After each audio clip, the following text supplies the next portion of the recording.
So thank you very much. I would like to say first that I have been 21 years ago here. Then it was Ilse Trapensire sitting some years there, invited me to first International Women Conference in Riga. And I was very proud to be a part of the conference, and it was very interesting, I have to say, to see the differences of attitudes and values of women in Latvia and in Nordic countries. I'm speaking about Nordic countries, not Scandinavian model, because Finland is not belonging to Scandinavia. But thank you very much anyway for my colleagues, Peter and Oscar, because you gave very good context to my presentation.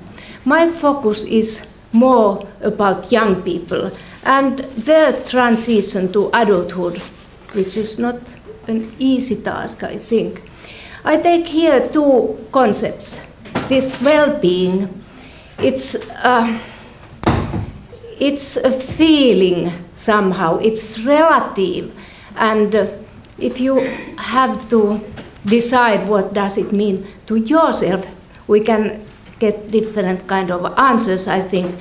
It's happiness, satisfaction, and so on.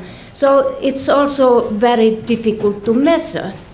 But of course, these measures, I have used qualitative and quantitative measures, and I have asked these from young people themselves. Then this other concept I want to explain, generation. I'm speaking about, I think, nearest Y generation or millennium generation, which has become after X generation.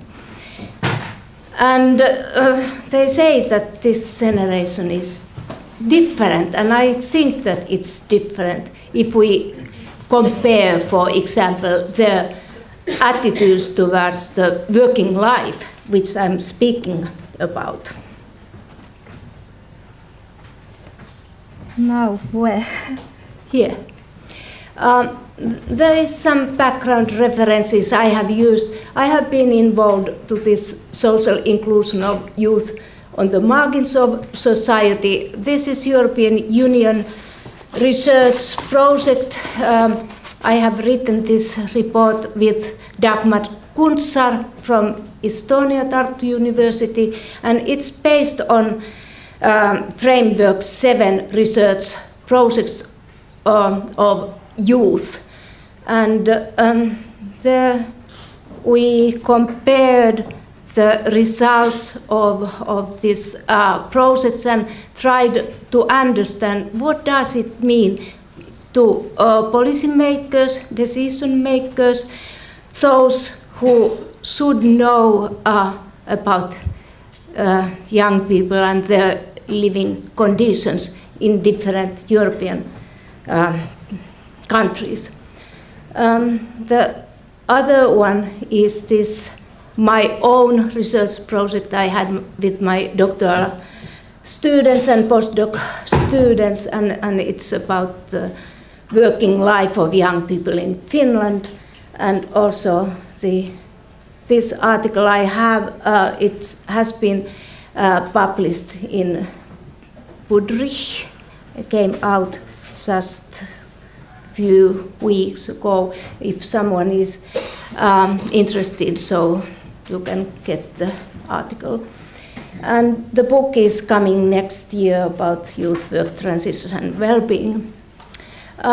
This is from Time, July 2009, and it's very sad, this cover of the Time, and inside there is a story about the Spanish young people. Now we know that every second is unemployed, just like in Greece. So is this generation, is it generation disappointment? And what are the hopes of young generation today after this economic recession, which is different than this 1990s, which was mentioned here. In Sweden it was hit, and in Finland I think much more. It was still Nordic or our national, but this one is global. We are in front of us. And in International Labour Organization's report from this year, there was some kind of evidence that it will end maybe 2016 or 17, so the unemployment rates of young people will be very high until then. This is picture from Greece, and these young people, they are protesting against their government. This is happening now, we know, everywhere in southern parts of Europe. And we can ask, what's the harmony of European Union or Europe? We live in Nordic countries in this social welfare somehow still, and we don't want this kind of protest, and that's why I think that we appreciate very much this our model and try to keep it. This is also very sad that every fifth of European Union 27 countries youth is at risk on poverty and social exclusion. And what does it mean? It means that they are excluded also from democratic decision making. They are not interested in, they are excluded from labor markets, they are excluded from education, and actually we don't know who they really are. There are over 8 million of so-called needs, not in education, employment or training. If we think about young people in European Union, there are around 100 million young people, and almost 10% are these. So it's really very sad situation we are looking. Progress in studies, it's a big political question. Then they are overqualified to the jobs they are doing, they get less money for their salary, and they work mostly part-time. But then there are many issues young people themselves like. It's flexible, so they also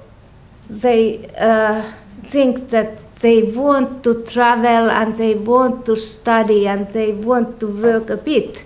So they are more flexible in their attitudes to the working life.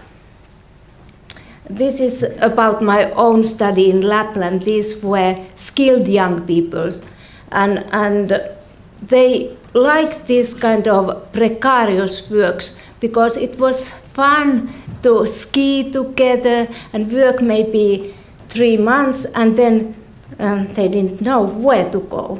But of course there were also negative points. It was difficult to build up own home, for example, because you don't know where you work after this 3 months next. So there are negative and positive issues. Now the question in Finland is that unemployment seems to be inherited. It means that in 1990s the parents were unemployed, and now the kids are unemployed. And this is something new which is happening in our society. I don't know if it's same in your societies in Nordic welfare model, but yeah. Okay, so I don't take this. It's I take this. What's needed for well-being of young generation? So they need institutional support and non-formal encouragement, not only formal. An opportunity-focused approach to social inclusion of youth and strategic investments of financial. I'm thinking about your budget now that it's important to support young people and also human resources. And when we speak about well-being of young people, there is these dimensions of cognitive, affective, social, cultural, and cognitive as well. So we should not forget them. Thank you. Thank you very much.